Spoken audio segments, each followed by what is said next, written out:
Good afternoon, everyone. Welcome to today's update on COVID-19 in Alberta. With us, as always, is Dr. Deena Hinshaw, Chief Medical Officer of Health for the province. Dr. Hinshaw will provide a brief update, and then we will open the floor to questions. Thank you, Tom, and good afternoon, everyone. We have now administered almost 130,000 doses of vaccine and have fully immunized about 37,000 Albertans. I am pleased to say that 71% of residents of long-term care and designated supportive living have now received both doses of vaccine. These people are most at risk of severe outcomes, and the rest will receive vaccines in the coming weeks, according to their immunization schedule. Others who are 75 and over, who live in supportive living sites not in the designated category, will be offered immunization when enough vaccine arrives to begin the seniors' immunization rollout. Over the last 24 hours, we have identified 339 new cases of COVID-19 and completed more than 10,800 tests. Our positivity rate currently stands at about 3.2%. I continue to ask all Albertans to stay home and get tested if you experience even minor COVID-19 symptoms or if you were a close contact of someone with COVID-19. Testing is important to be able to understand how the virus is spreading in the province. There are currently active alerts or outbreaks in 303 schools, or about 13% of schools in the province. Currently, these schools have a combined total of 867 cases since January 11th. Overall, we have detected 16 new variant cases in the province, thanks to our aggressive testing of the vast majority of new cases. This includes new cases linked to a school. We were informed today that there are now 2 cases of variant COVID-19 where in-school transmission is likely the source. I am aware of 7 classes in 6 schools overall where a variant case has attended while infectious, and despite rigorous follow-up, this is the first time in one of these schools that we have identified variant transmission occurring in that location. Health officials are responding and making sure that anyone who is at risk is in quarantine and being offered testing twice. We are being extremely cautious to protect the health of everyone involved and to limit any future transmission. Just as our currently dominant strain of COVID-19 occasionally spreads in school, we will identify occasional examples of variant transmission as we are sharing today. However, knowing about variant cases means we can limit further spread, and the majority of in-school exposures so far have not led to transmission. Fortunately, we continue to see a decline in our hospitalizations. There are 421 people in hospital, including 77 in the ICU. While this is well below our peak in December, it is still about 5 to 7 times higher than our total during the spring and summer.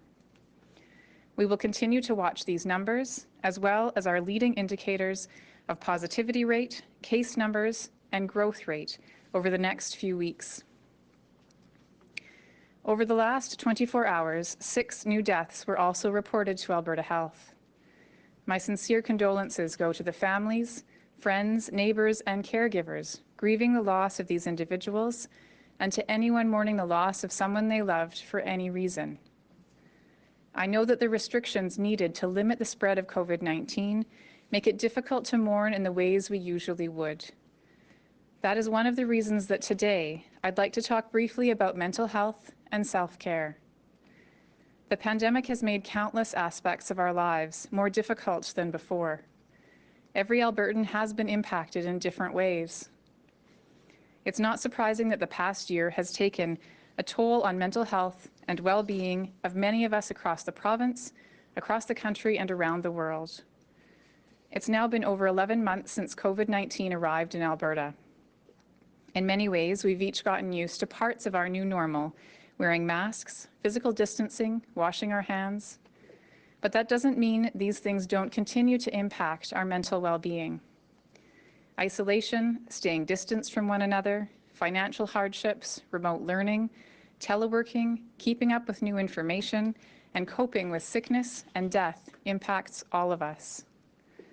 Last fall, the Health Quality Council of Alberta released the results of a survey of Albertans' experiences during the pandemic. Its findings are not surprising. 70% of Albertan respondents reported feeling stressed out. 46% expressed loneliness, and more than half felt that their mental health had gotten worse. Similarly, a National Canadian Mental Health Association survey in December found 40% of Albertan respondents felt their mental health had deteriorated since the onset of the pandemic. Today, I want to remind all Albertans to take care of their mental health. The physical symptoms of COVID and the physical aspects of the pandemic are visible, but our mental health can sometimes suffer in silence. It's important to look after your own health and well-being. Try not to ignore, avoid, or suppress anxious thoughts. Instead, be aware of your anxiety and acknowledge when you're feeling anxious about a situation. Then use a strategy that works for you to address that feeling, whether it be exercise, talking to a friend or your doctor, or making sure you're getting enough sleep. If you feel like you need help, don't wait to reach out. No matter the challenge you or a friend or family member may be facing, I want you to know you are not alone. Help is available, and there are safe ways to get the support that you need. Mental health services and residential addiction treatment for those with substance use disorder continue to operate with the appropriate safety protocols in place to ensure that help is available while staying protected from COVID-19. Free, confidential, non-judgmental support is available 24/7 through a variety of service providers in the province and across Canada. For children and youth, there's the Alberta Youth Mental Health Hub online and the Kids Help Phone. For adults, there's Alberta's Mental Health Helpline, which offers around-the-clock confidential support. The Addiction Helpline also provides confidential support for alcohol, tobacco, drugs, and problem gambling. There's also Together All, a free online network that offers Albertans 16 years of age and older with anonymous peer-to-peer mental health services 24 hours a day, 7 days a week. Phone numbers and details about these services and other resources are available on ahs.ca/help-in-tough-times. During these tough times, it's especially important to stay connected with friends and family. This is absolutely the time to lean on each other. Helping others cope with stress through phone chats or video calls can help you and your loved ones feel less lonely or isolated. Each of us can also play a key role in supporting our family and friends. We can be there to listen, to offer advice, or to help connect them to professional supports. There is great power and compassion in reaching out to find out how someone is holding up during these cold, dark days of winter. Never underestimate the impact we can all have by showing others that we genuinely care, because it is more important than ever that we continue caring for each other in every way. Thank you, and I'm happy to take questions.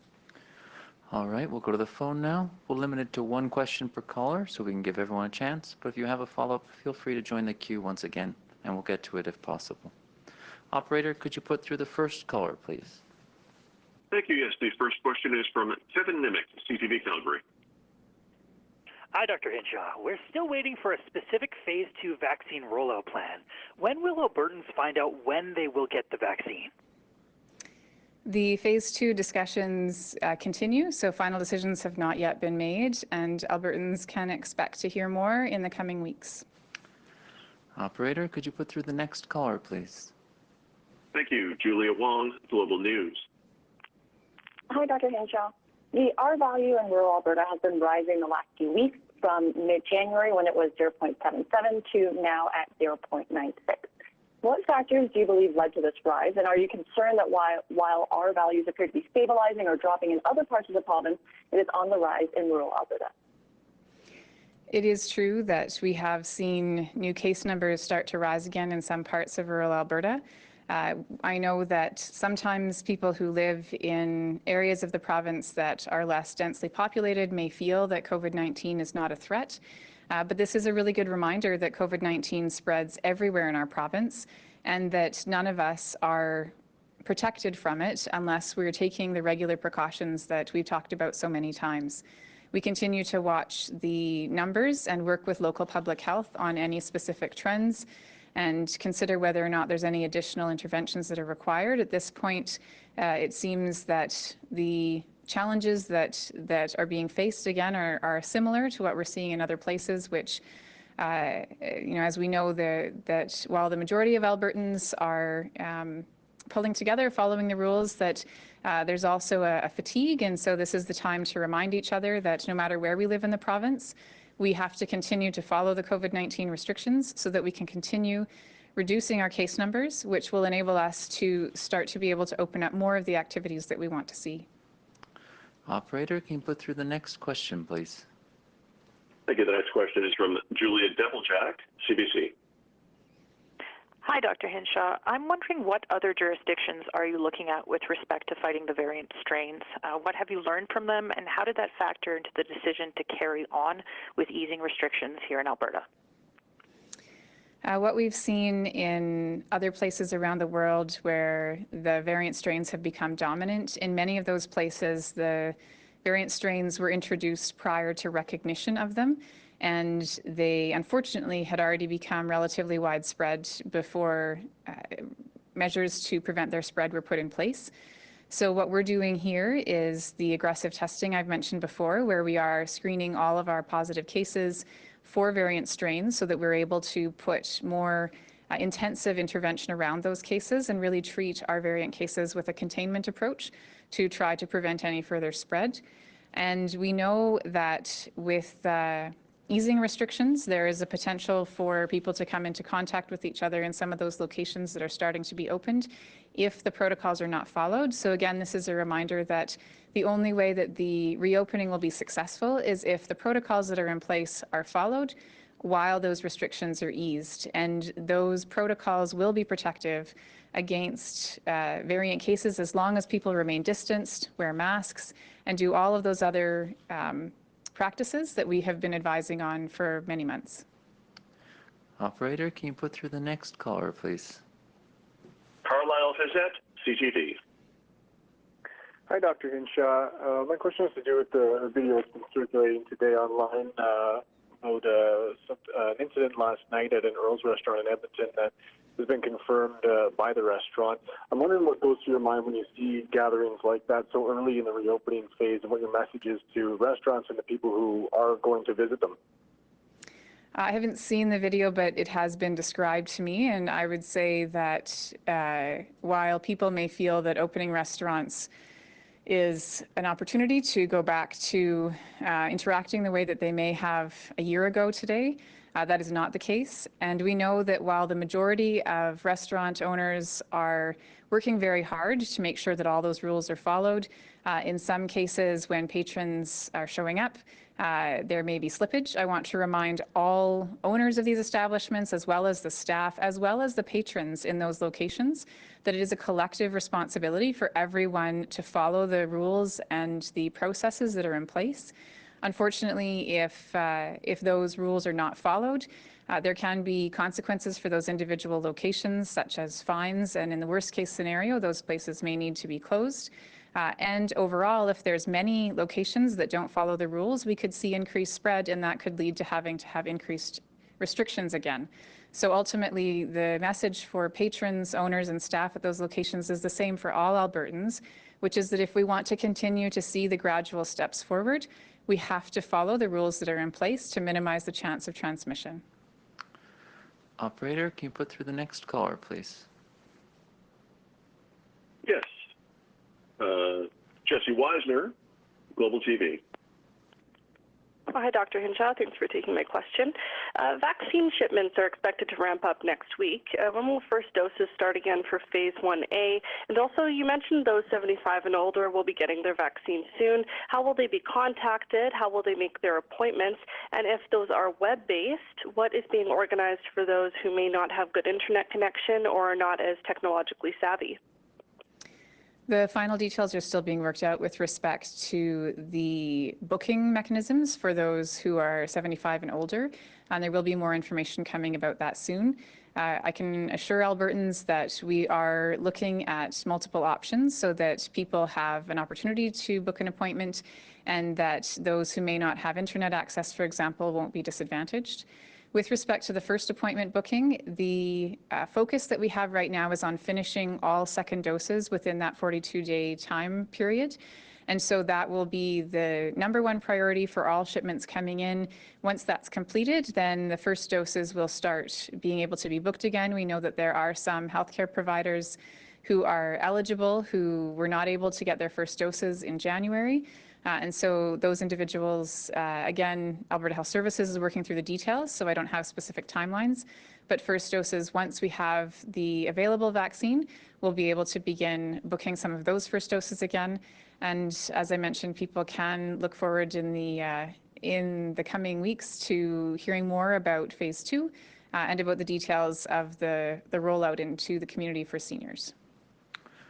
Operator, can you put through the next caller, please? Jeff Levine, Edmonton Journal. Hi, Dr. Hinshaw. Just curious, how concerned should parents be about those 2 cases of variant being linked in school transmission? And do you feel that any additional measures should be taken at this time, or is it still a wait and see? At this point, the transmission, again, looks quite similar to what we've seen on occasion with non-variant cases of COVID-19, where we have seen occasional examples of in-school transmission. As I mentioned, it's a small number, so 2 cases at the moment. We will be doing, of course, further follow-up.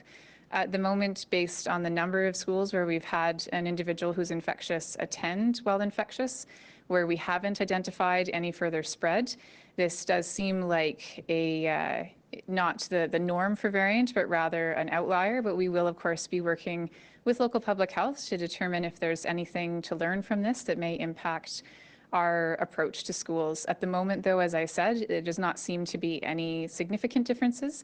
So we will be continuing to monitor, and at this time, it seems like the in-school approach is appropriate for the current situation. Operator, can you put through the next caller, please? Jennifer Lee, CBC. Hi, Dr. Hinshaw. Looking at contact tracing and the number of cases that have no known source, I haven't crunched the numbers for today, but as of yesterday, it looked like about 1/3 of Alberta's active COVID cases had no known source. And now I know it's a significant improvement from late fall, late November, when that contact tracing system broke down. But there are some concerns, some infectious disease experts who worry about that number, that 1/3 number, and worry this will increase as these restrictions ease and people are interacting more in the community, and now with this variant potentially spreading even further. So how concerned are you about the number of cases that have no known source right now, and is there anything more really that can be done from a contact tracing perspective? One of the things to remember when looking at that percentage that is unknown source is that combines 2 different groups of people. It combines the people who have just newly been diagnosed, so all those for whom that lab result has just come back within the last 24 hours, where the final investigation may not have been completed. So we are at the moment, the case investigators are able to phone those cases and begin that investigation within 24 hours. But that doesn't necessarily mean that all of the information will be put into our data systems within that time frame. So some of those new cases, again, it's not that the investigation is complete and we still don't know, it's that the investigation is underway. So that's one group captured in that unknown source group. The second is, of course, those for whom the investigation is complete. And despite the best efforts of the investigator, we don't know where that infection came from. We know with a long incubation period of 14 days, if people have been a part of various activities over that time frame, it can sometimes be difficult to identify where an exposure happened. That's one of the reasons that we haven't spoken much about it lately, but we do continue to encourage all Albertans to download the AB Trace Together app. We know that the more people who have this app, the more able we will be able to supplement the manual contact tracing with that automated anonymous identification. when somebody has been in close contact with someone who's infectious, and that will help supplement the notification of those who may have been exposed without knowing it. Operator, can you put through the next caller, please? Thank you. Lauren Pullen, Global News. Hi, Dr. Hinshaw. Thanks for taking my question this afternoon. I know that this is a follow-up on the variant spread within schools. I know that you called it an outlier, but what is your level of concern now that we have in fact seen a spread within the schools? And pardon me if I missed this off the top. You said there were 2 cases where in-school transmission was the source. Were those cases both in the same classroom, or did we have spread in more than one classroom? And are you able to say what zone that school is in? So first of all, the 2 cases were from the same exposure, so same class. And at this time, I'm not certain whether everyone involved in that exposure has been contacted. So at this time, we're not releasing the zone name. And it's really, as I've said before, the relevance of the location of spread, again, it's not that there's any additional danger to those who may live near that. We are releasing the zone information on variant cases now, so people can see where we're identifying those cases per zone. And that would be the relevant information when people are wanting to know where we've seen in terms of the geographic areas where we've seen variants. So I would direct people in general back to that overall number, which is the more important number from a public health and risk standpoint. With respect to how concerned I am about the fact that there is this transmission in schools, we have seen, again, this variant, we've seen transmission within a few different settings. As we've mentioned previously, seen transmission in a daycare, now in a school. We're looking into some other potential clusters. We've seen significant in-household transmission, which isn't surprising. That's a dominant mode of transmission of the common variant as well, of the common strain as well. And so ultimately what we really need to do is make sure that all of us every day are following the COVID protocols, that we're identifying these variant cases, rapidly putting protections in place around the contacts to prevent further spread. So this particular incident of transmission in school is, again, one of many of the reasons why I'm concerned about the variant, but I don't think it changes the threshold beyond the other locations where we have identified spread. All right, we've got time for 2 more questions. Operator, could you put through the next one, please? Carrie Tate, Globe and Mail. Hi, Dr. Hinshaw. Thanks for taking my question. I'm wondering if you can explain a little bit more about the in-class transmission cases. If these were kids sitting in their desks, if it was the Z class, if they had masks on at the time, how far apart they were from the source, that type of thing. What's been reported to us from local public health is simply that there was in-school transmission at this time. So we're awaiting further details about exactly what that looked like and what some of those characteristics might be. And so I anticipate I'll have more information later on some of those details. Operator, could you put through our final question, please? Thank you. Daniela Germano, Canadian Press. Hi, Dr. Hinshaw. This has to do with the resumption of regular Pfizer deliveries next week. I wanted to know what the province was doing during this lull to make sure there was that they're better prepared for the next round of activity of the vaccines, and if the province is revising plans based on best practices elsewhere. We have been and continue to be working on multiple phases of our planning. So part of that is looking forward to the resumption of our phase 1 categories with additional first doses. And some of the details, as I mentioned earlier, about expansion into new populations, such as those who are 75 plus.